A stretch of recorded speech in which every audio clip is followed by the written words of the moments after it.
boys and girls, it's Mrs. Curtis here, and I'm going to read Giraffes Can't Dance by Giles, Andreae, and Guy Parker Reese. Gerald was a tall giraffe whose neck was long and slim, but his knees were awfully crooked and his legs were rather thin. He was very good at standing still and munching shoots off trees, but when he tried to run around, he buckled at the knees.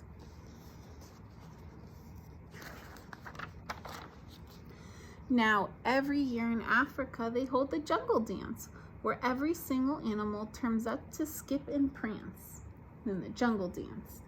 And this year, when the day arrived, poor Gerald felt so sad, because when it came to dancing, he was really very bad. The warthogs started waltzing, and the rhinos rock and rolled. The lions danced a tango that was elegant and bold. The chimps all did a cha-cha with a very Latin feel, and 8 baboons then teamed up for a splendid Scottish reel. Gerald swallowed bravely as he walked toward the floor, but the lions saw him coming and they soon began to roar. "Hey, look at clumsy Gerald," all the animals sneered. "Giraffes can't dance, you silly fool. Oh, Gerald, you're so weird." Gerald simply froze up and he was rooted to the spot. "They're right," he thought. "I'm useless. Oh, I feel like such a clot."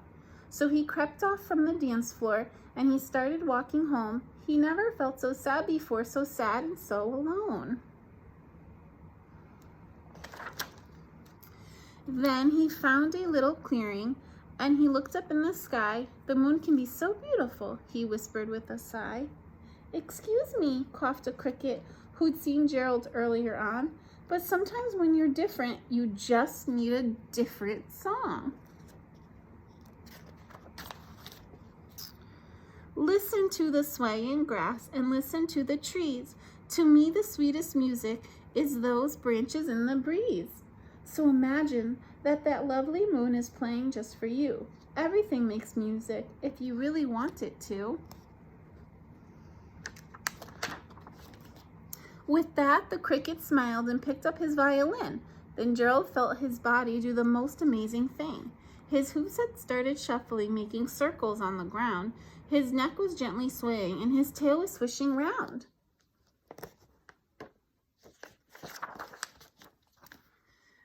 He threw his arm out sideways and he swung them everywhere. Then he did a backward somersault and leapt into the air.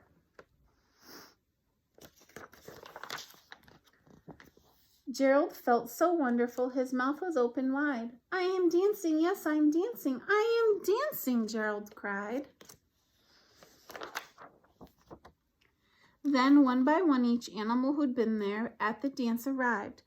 When Gerald boogied on and watched him quite entranced, they shouted, "It's a miracle! We must be in a dream.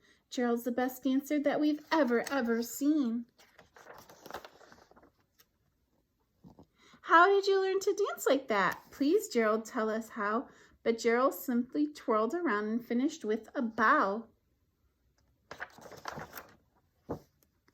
Then he raised his head and looked up at the moon and stars above.